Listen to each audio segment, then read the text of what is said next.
trusted news source, ABC6 News at Noon. Developing news on Hurricane Ian tops our newscast today. Time is ticking in Florida. Soon the effects of Hurricane Ian will be felt. The storm system intensifying overnight and bearing down over western Cuba with Category 3 strength. ABC's Justin Finch is in Tampa following the final storm preps. Early this morning, Hurricane Ian rising to Category 3 strength, cutting through western Cuba with 125-mile-per-hour winds. Warm Caribbean waters fueling in as it bounds north toward Florida. We have about 2.5 million Floridians that are currently under some type of an evacuation order. When you have 5 to 10 feet of storm surge, that is not something that you want to be a part of. Bill Himmelstein cutting his family trip short to fly back home to Chicago before it's too late. We woke up at about 4 a.m. to get everything ready and drove out. His son was hoping to see the storm. But I really wanted to stay for the hurricane. You want to stay? Why? Because I wanted to see it. Final storm preps underway in the Tampa Bay area. Hundreds of thousands following mandatory evacuations. The Tampa area bracing for a worst-case scenario. Ian's landfall, what would be its strongest storm in a century. In Hillsborough County, hour-long waits to fill sandbags. It's very scary, lots of unknowns. We don't have gutters in our house. I'm very concerned about the flooding and the rain. Others digging up sand from local beaches. Families boarding up their homes and fueling up their cars. Just topping off some gas for generators. Hopefully don't have to use them. Just getting prepared. Florida now under a state of emergency. FEMA loading 360 trailers with more than 2 million meals as 5,000 Florida National Guardsmen are being activated. Several Tampa area schools and universities are canceling classes, some reopening as hurricane shelters. Justin Finch, ABC News, Tampa. And we take a live look outside right now with our sky cam. We have a really quiet weather week going on here as we take a live look outside right now with our sky cam.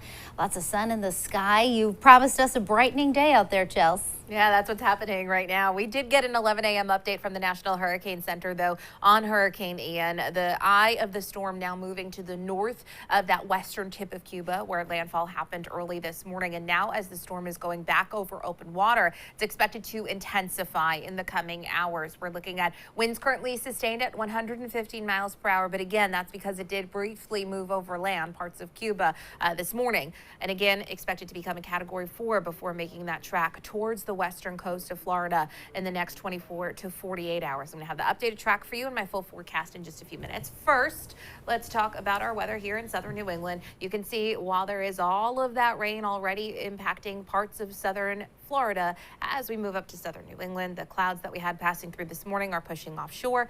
We're going to get brighter and brighter as the rest of the afternoon progresses, and you'll see temperatures today coming up into the low 70s, which is seasonable for this time of year. I'll have a look at your full week ahead forecast, plus, of course, that updated track of Ian coming up in just a few minutes. Doreen? Chelsea, thank you. Now an ABC6 update. An hours-long standoff bringing heavy police presence to a Central Falls neighborhood last night with heavily armed officers telling a man to come out of a home on Tremont Street. He did peacefully, but now he is facing a list of charges. ABC6 News reporter Natalie Norrie has been following the story all morning. She's here to tell us who the suspect is and the charges he's facing. Natalie? Doreen, last night was a very active night in Central Falls, especially on Tremont Street, where a 5+ hour standoff developed involving a woman who was allegedly being held against her will. The suspect involved in this case is 34-year-old Michael Mogazel, who was just arraigned today on charges of domestic kidnapping, domestic assault, domestic simple assault, disorderly conduct, and more. The standoff began at 5 p.m. and lasted until he came out and surrendered at 10:45 p.m. The victim is said to be okay and has not yet been identified. Police believe narcotics were in Mogazel's system during the time. At that time, further information from the victim established that the male had made threats to harm himself and officers if they came in for him, that he was not going back to jail, and that he would create harm to officers as well as anybody else. Mo Gazel has prior charges against him as well, including domestic charges and disorderly conduct, along with charges for carrying unlicensed firearms and vandalism. Now, Mo Gazel was arraigned today and he's being held without bail, but we'll have more from his court appearance later today on ABC6. For now, reporting live in Central Falls, Natalie Nori, ABC6 News. All right, Natalie, thank you. Now on ABC6 News follow-up, Woonsocket Mayor Lisa Baldelli Hunt will now face a removal hearing tonight. A court ruling in favor of the city council allowing the removal hearing to go forward. This all started after a member of the council argued that Baldelli Hunt did not perform her duties as mayor. The mayor has said this is a political attack. That meeting starts at 7. And now with the latest in our schools now. Happening right now, the Providence Public School District is hosting a job and career fair in the hopes of filling open positions in multiple positions within the district. ABC6 News reporter Yanni Trigelis checked out that job fair. He heard from one person hired right on the spot. In an effort to fill more than 100 open positions, the Providence School District trying something new on Tuesday, hosting a job fair with a focus on interviewing potential employees on the spot and getting them hired and onboarded before they even walk out the door. We're hiring for a number of hard-to-fill areas today. More than 100 people scheduled an appointment for Tuesday for a number of jobs that include full-time and substitute teachers, teachers' assistants, bus monitors, clerks, and crossing guards. One of the interviewees we spoke with getting hired on the spot. Less than an hour, and it was very, as I said, organized and streamlined. Here to help the students and to help them have a brighter future. PPSD hosting this fair as a way to try to get staff into the building as soon as possible. They can fill out paperwork, and then the hope is that most people can start up right next week, which would be great. And word about the fair spreading quickly, with many people walking into the Providence Career and Technical Academy Fieldhouse Tuesday looking for a job. Having a job fair over here, and the jobs had to do with, a lot of them had to do with security or safety. All potential employees with a common theme in mind. From what I hear, Providence is really lacking some teachers to be in place, and it would be great if we could have the help for our students. Hopefully some people come down and they can fill the positions that are needed.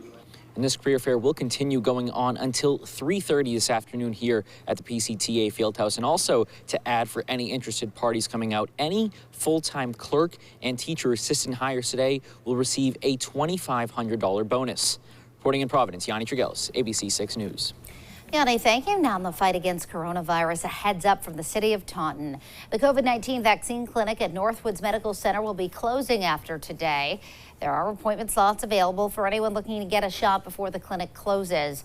Alternative vaccine sites can be found at vaxfinder.mass.gov.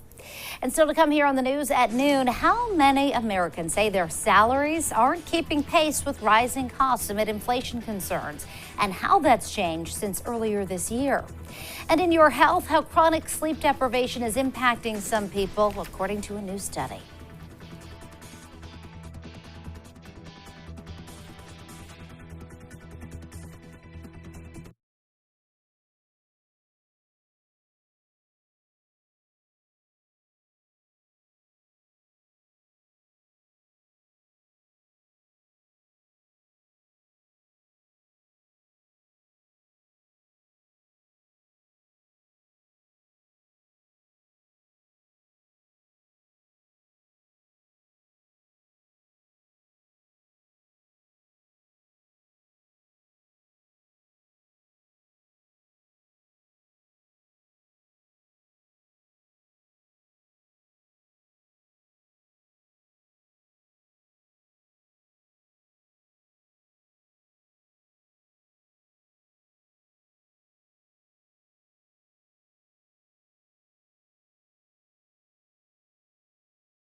In today's consumer news, many Americans are worried about staying afloat financially. According to a survey from Bank of America, 71% of U.S. workers say their salaries and wages can't keep pace with the rising cost of living. That's up from 58% who said the same in February. 44% of U.S. employees say they feel well off financially, which is the lowest that level's been in 5 years. And in your health, bad news for those not getting enough sleep. According to a new study, chronic sleep deprivation made the immune system go into overdrive because it caused too much inflammation. Your body needs a certain amount of inflammation to fight infections and heal wounds, but too much can raise the risk of autoimmune disorders and chronic disease like heart disease. Still to come here on the news at noon, the moment that had NASA scientists cheering why they crashed a spacecraft on purpose millions of miles from Earth to further their mission. And Chelsea has a look at your full 7-day forecast right after this.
Now to NASA's attempt to steer an asteroid by slamming a spacecraft into it, a practice run in case a giant space rock ever threatens the Earth. The probe successfully crashed into the rock at 14,000 miles an hour last night. ABC's Trevor Ault has more. For the first time overnight, NASA achieving the unprecedented, intentionally crashing a spacecraft into an asteroid. We have impact. A rare sight, scientists celebrating their spacecraft losing signal, a sign of successful contact with the target. Bill Nye even seen taking selfies with mission operations. This historic test known as DART, the spacecraft the size of a refrigerator barreling through space at 14,000 miles an hour. The target, a 500-foot space rock named Dimorphos, located 29 times further away than the moon. We rammed an asteroid that is 500 feet across, 7 million miles away. Now, if that isn't precise targeting, I don't know what is. These images seen seconds before impact, showing clear detail of the rocks on the asteroid. And the reason for the test? Preparing for a doomsday scenario we've seen play out in countless movies. The possibility of an asteroid on a catastrophic collision course with Earth. This comet is what we call a planet killer. Dimorphos posed no threat to our planet, but scientists wanted to see if it would be possible to divert one off course if they had to. This is the first mission for planetary defense, but this is a technology that could literally save the Earth one day. And now, your ABC6 Storm Tracker weather with meteorologist Chelsea Priest. Very, very cool stuff there. Here in southern New England, not a whole lot to see in our sky. You are actually looking at bright blue skies looking off towards the northwest where we have the clearing conditions taking place. Still a few clouds for areas farther south and east, but we'll all get into this bright blue sky over the course of the afternoon. Our temperatures are sitting in the low to mid 70s range across most of the area. Upper 60s in spots still like Smithfield up in Killingly, 69 for Block Island, 70 though in Westerly, 67 in Newport, 70 in Providence right now, 72 in New Bedford. Pretty typical for this time of year. It's another day that's a bit breezy out of the southwest, about 10 to 15 mile per hour sustained winds, some gusts coming in around 20 to 25 miles per hour at times, but all in all, it's not overly windy outside, and it should be another really nice afternoon across southern New England with sunshine and those temperatures staying seasonable. That line of clouds that move through the area overnight and into early this morning with a little bit of drizzle even mixing in, continuing to thin, continuing to push offshore. And again, you're already looking at bright conditions for many of our inland locations, and anybody that's still seeing some clouds right now will clear out and get into that blue sky pretty quickly. There is that low system still spinning around up to our north and our west. We'll get a few passing clouds overnight, same thing into tomorrow, but overall a very quiet 7-day forecast for us across southern New England. Obviously a completely different story as we move down to areas just north of Cuba, where Ian just made landfall this morning, now lifting to the north of that western tip of Cuba. As a Category 3 hurricane, it weakened just a bit after landfall, but now it's going back into this open water before it reaches the western coast of Florida, expected to regain some strength, intensify, become a Category 4 hurricane before landfall sometime late Wednesday into early Thursday.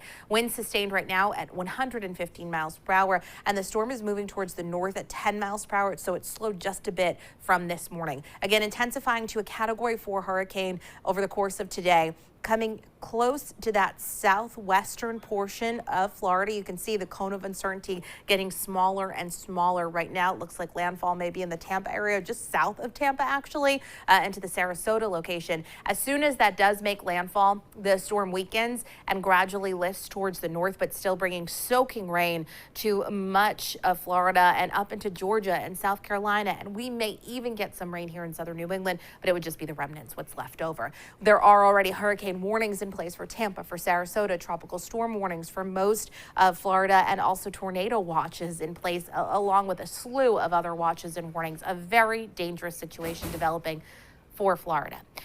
Futurecast for us in southern New England again shows you quiet conditions. You'll see temperatures in the low 70s or dry overnight. Dry through the day tomorrow. Besides a few passing clouds overnight into Thursday, big high pressure comes into control, leaves us with lots of sunshine as we head into Thursday and Friday. And this big high pressure may suppress some of that rain from Ian farther to our south as we head into the early part of next week. If we do see anything, really wouldn't be until Monday into Tuesday. Overall, a very quiet 7-day ahead of us. All right, Chelsea, thank you. Well, there you are, getting ready for the holidays at Gillette Stadium, announcing the return of the Magic of Lights. This will be the last year for this holiday display.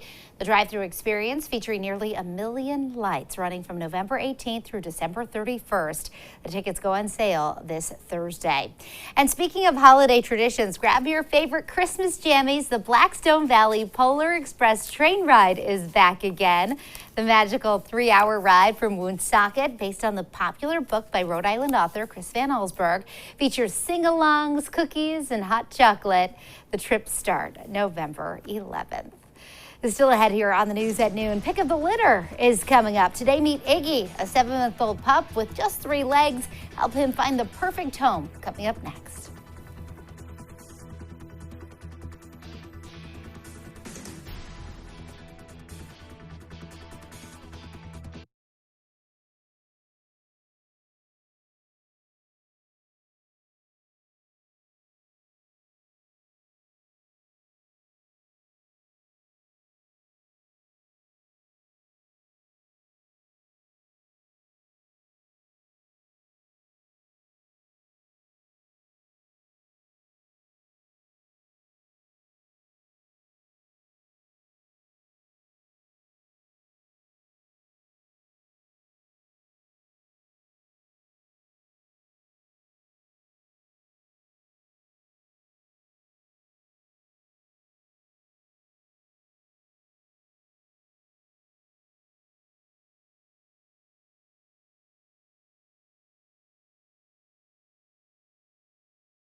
Pick of the Litter.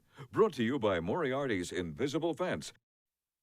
Welcome back. It's Tuesday. That, of course, means it's time for Pick of the Litter. We have a really sweet young pup with us here today. This is Iggy, and Iggy has 3 legs. Iggy does have 3 legs. Iggy is a 7-month-old pit bull. Okay. He is a classic handsome guy, but he came to us with 3 legs. We were told that when he was a puppy, he fell and broke his shoulder, so he had a full amputation up to the shoulder.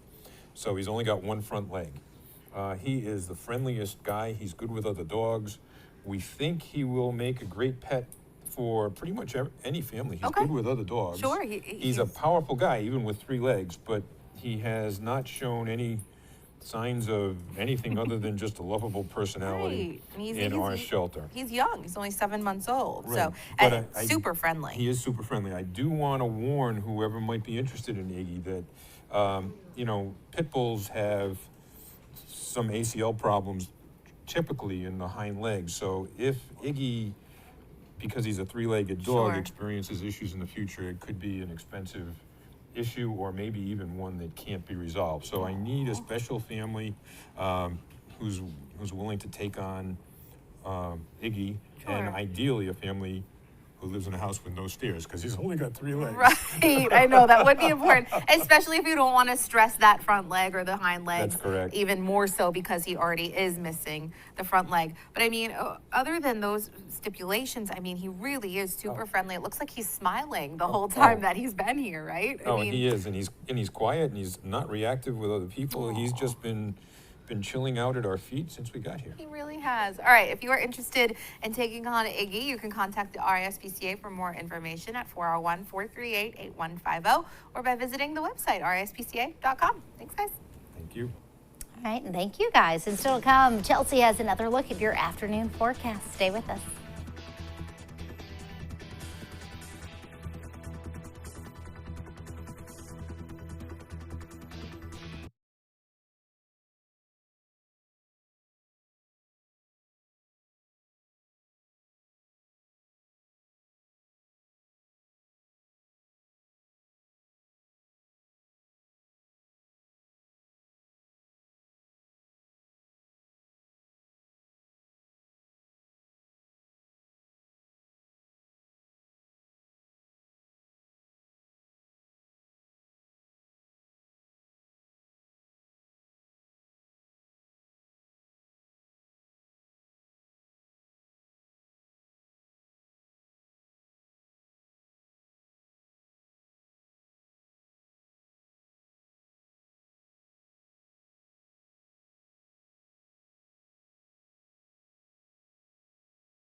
Well, a California high school dance was postponed because of a bat invasion. After consulting with wildlife experts, the school district in Davis, California could not get bats to leave in time for Saturday's dance. So a wildlife group suspects that the school is dealing with Mexican free-tailed bats. Whatever the reason, Yolo County's animal services can't remove them from the rafters. And so their dance is delayed because of bats. You can maybe push it a few weeks and have a Halloween theme. There you go. Then you can have it, bats and all. Yeah, then they'll be very fitting. Can you imagine? No. Because of bats in the rafters. No. That's a new one. Holding the bat. I know, it looked cute. I know, kind of. A little bit. Borderline? A little bit. Okay. All right. We are looking at a really quiet week here in southern New England. Those early clouds that we've been dealing with are thinning out, getting brighter and brighter. We'll be partly sunny tomorrow with temperatures still in the low 70s. A bit cooler for our final few days of the month as we head into October. Temperatures are going to be in the upper 60s, overnight lows, and the upper 40s. I think it was just yesterday that we couldn't believe that it was September, and now it is going to be October. And here we are, almost planning for Halloween. Exactly. All right, Chels, thank you. Thank you for joining us for the news at noon. The news continues, first at 4. Have a great day, everybody.